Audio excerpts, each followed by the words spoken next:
incorporation of Bentham ideas into economic body happened. Although Mill's relation to Bentham went through many phases, he tried to keep current, as he thought might be, the system of utilitarian ethics by altering at the same time the thesis of Bentham that he considered as problematic.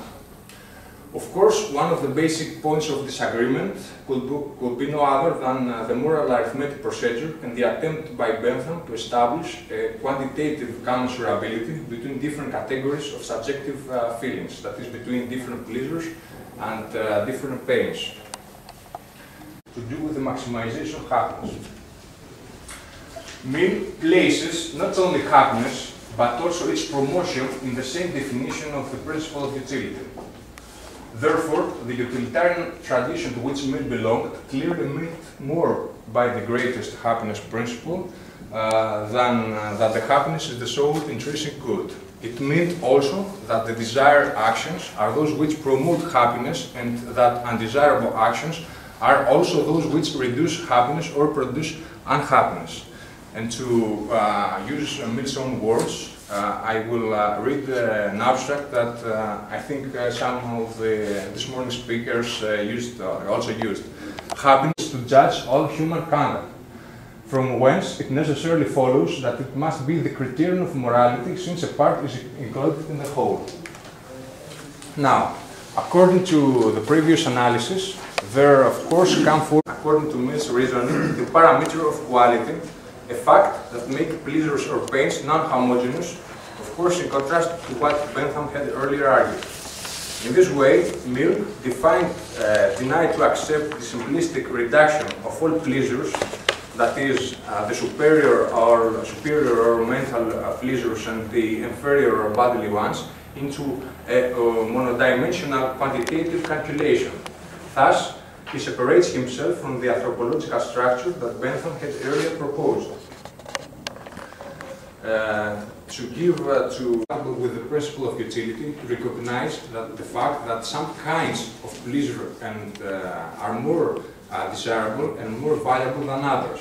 It could be observed that while in estimating all other things, quality is considered as well as quantity, in the estimation of pleasure should be supposed to depend on quantity alone. So here Mill strongly includes the parameter of quality as he understands it, in the way of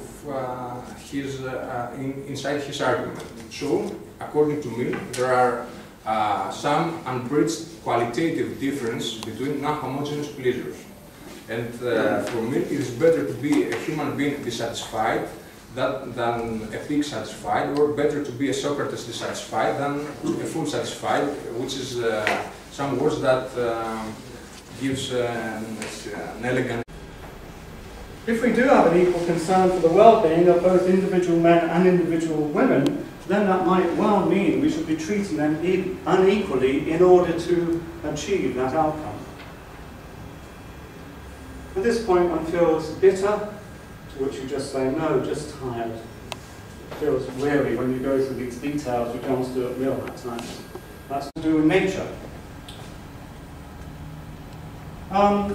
Impartiality. I'm never sure how far impartiality should extend. If you are selecting a lodger or a co-worker or a club member, well, you know, if you are wondering about a lodger and you know that on average romances occur between landlords and lodgers, so you may think, oh, well, I quite like to have a male or a female. It's not clear to me that that partiality is therefore wrong. After all, you might well put in your terms and conditions that no pets and no trombonists are allowed in your room, and so then are you in fact being discriminating against people who play trombones or elderly ladies who enjoy their pets, for example, or young men for that matter?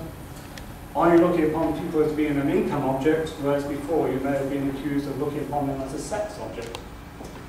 I wonder quite what the distinction is. I'm not sure that Mill will be very clear on that these days. There's a comment made by Mary Midgley, one of the few existing philosophers, in which he talks about familyism.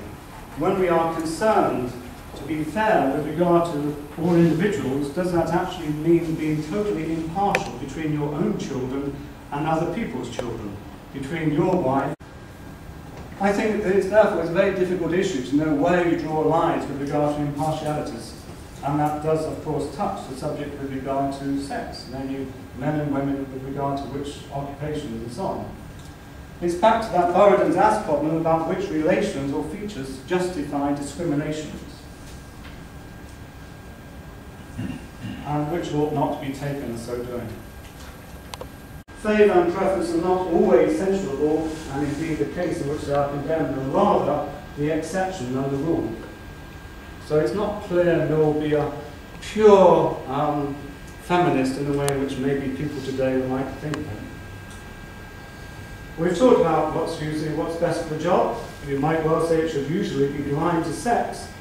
But of course, many jobs do involve cooperation, they do involve social elements. Are they really totally blind to sex and the world? Should they be so?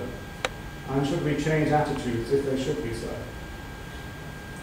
Just two other areas then to skim through quickly. There's also the aims and motivation. Should you be aiming in an impartial way? Well, here's this nice little comment from John Austin, not J.L. Austin, but John Austin, the jurisprudence man, a friend of Mill, in which he says, though the utilitarian approves of love because it accords with his principle, he is far from maintaining that the general good ought to be the motive for the lover.